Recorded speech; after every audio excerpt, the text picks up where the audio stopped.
Hello Aries, Sun, Moon, Rising, and Venus signs. Kamusta kayo? Sana po nasa mabuti kayong kalagayan. Welcome back po sa ating channel. Kung bago po kayo rito, welcome din po kayo. At I truly appreciate your support po. Thank you and God bless you. Pauna mensahe po ninyo ay 8 of Michael. Ayan. So, sabi dito, you can be free. Kasi baka feeling ninyo hindi kayo malaya. Feeling ninyo restricted kayo, or feeling ninyo wala kayong power over yourself, no? Pero may kapangyarihan kayo over yourself. You have that personal power, no? Maaaring siguro lang meron kayong mga naririnig, no, from other people, or baka meron mga taong sasalita against you, at maaaring may naninira sa inyo, yung mga ganun ba, no? Kaya feeling ninyo hindi kayo makagalaw ng galaw na gusto ninyo, hindi kayo makapagdesisyon ng desisyon na gusto ninyo, no?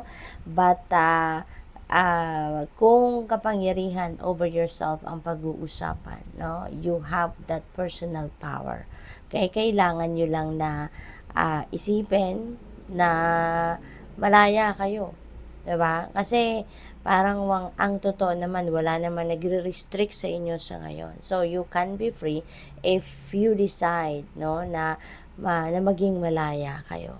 Okay? So ngayon, maaaring ang kailangan ninyo ngayon is to get on your feet, no? At subukan ninyong gawin ang mga gusto ninyong gawin. Okay? Tingnan ninyong maigi ang inyong sitwasyon, and try to get on your feet and make things happen para sa sarili ninyo. You need to be courageous, and you need to be brave. You need to activate your inner strength, no? At gawin ninyo kung ano yung gusto ninyong gawin. And definitely you can change, no, your situation for the better. Two of Michael, ayan. So, maybe ito yung desisyon na kailangan ninyong gawin sa ngayon with the Two of Michael, kasi parang yung isip ninyo parang kumukontra ang bawat ang isip ninyo sa damdamin ninyo, no? Maybe you have a decision that you need to make, pero hindi mag-agree yung isip nyo sa gusto ng puso ninyo. Kaya maaari din na nag-overthink kayo, maaari din na nag-overanalyze kayo, kaya medyo nahihirapan kayo sa ngayon, no? So pwede rin na hindi pa ninyo nakikita yung heart of your situation, the truth of your situation, kaya medyo nahihirapan kayong mag-isip, no, kung ano ang gagawin ninyo. What else? We have 5 of Michael. Ayan. So, most likely, ang iba sa inyo dito, Aries, merong hindi kayo napagkakaintindihan with someone, no? Pwede rin na internal conflict din talaga ito. So, since the Two of Michael, parang nagpapakita na meron kayong internal conflict, yung isip ninyo hindi nag-agree sa gusto ng damdamin ninyo. So, with the Five of Michael, most likely, ganun talaga ang sitwasyon. Kasi, Five of Michael could also resonate with internal conflict, no? So, maaaring ganun ang sitwasyon ng iba sa inyo. You are or you need to make a decision, but you can't make a decision because of the internal conflict. So maybe kailangan ninyo muna na mag-take a breather, no? Take a step back muna from what is causing you this internal conflict, no? Pahinga ka muna dyan, wag mo munang isipin, wag mo munang damdamin, okay? Palinawin mo muna yung inyong isipan, magdasal, ask for guidance, ask for clarity of mind, yung ganon, para nang sa gayon makapag-isip kayo ng mas maayos, magkaroon ng mas maluwag na pakiramdam ang inyong damdamin, yung ganon. Okay? And maybe din kasi baka meron din kayong very high expectation, no? Sa sarili ninyo, maaring gano'n. Kaya ngayon, parang hindi ninyo ma-reach, 'di ba? Kasi maaring hindi pa ninyo um, nami-meet yung expectations ninyo. Kaya masyado lang kayong naguguluhan. So what else? We have Knight of Gabriel. Ayan. So you need to take action. Okay? Kung hindi kayo gagawa ng paraan, kunyari, kailangan ninyo, 'di ba, may conflict kayo within yourself. Kung hindi ninyo yung gagawa ng paraan, mas lalong hindi kayo makakapagdesisyon. So, you may need to take action now, no? Kung ang makakapagpagaan ng inyong pakiramdam is for you to do some kind of meditation muna, reflection muna, 'di ba?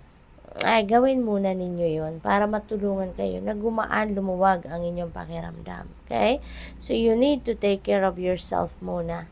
Okay? Ibalik muna ninyo yung balansa sa sarili ninyo. Gawin ninyo kung ano yung binubulong ng iyong intuition, and that might help your situation sa ngayon para maging easier na para sa inyo ang pag-iisip, ang pagdedesisyon. No? So, maybe then, kailangan ninyo talaga dito na maging matapang na kayo, no? Maging matapang na kayo na harapin na ninyo ang inyong sitwasyon, to make a decision. Because anyway, you are still making that decision, diba? Hindi naman siguro yan aalis na sitwasyon na yan until you really make a decision.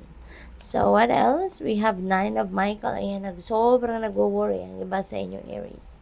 Okay? Sobrang nagwo-worry to the extent na siguro hindi na nakakatulog ang iba sa inyo. You can't sleep properly na, no? Siguro in the middle of the night nagigising kayo. Ang iba sa inyo hindi na nakakakain ng maayos, no? Kasi dami ninyong worries, no? Ang dami ninyong regret, siguro guilt, yung mga ganon, no? Nag-overthink, nag-over-analyze ang iba sa inyo, kaya mas lalo kayong nahihirapan, no? So, kailangan talaga ninyong mag-relax muna, Aries. Kailangan ninyong mag-meditate kayo, because it is really a good way of grounding yourself. At kahit pa paano, magiging maluwag ang inyong isipan, ang inyong damdamin. What else? If it doesn't feel right, then the answer is no. Ayan. Mararamdaman ninyo, no, na kung ano yung iniisip ninyo or kung ano yung sa tingin ninyo, yun ang gusto ninyo maging desisyon.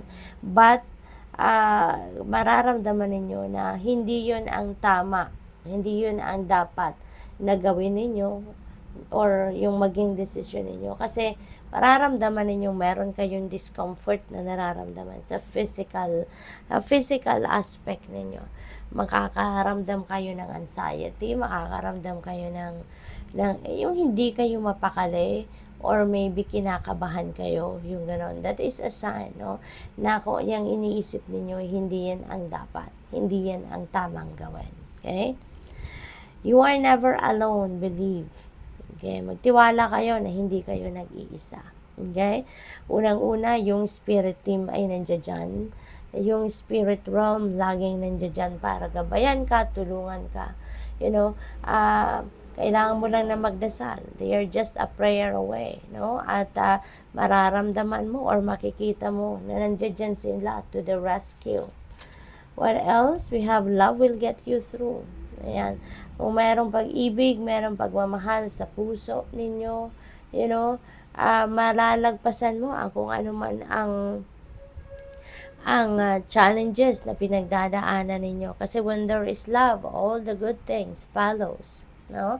Kaya, nandiyan yung patience, nandiyan yung forgiveness, nandiyan yung acceptance, no? So, depende sa inyong sitwasyon. But, you will see, no, na kapag pairalin mo yung pag-ibig sa inyong puso, you know, all the good things follow. So, good luck.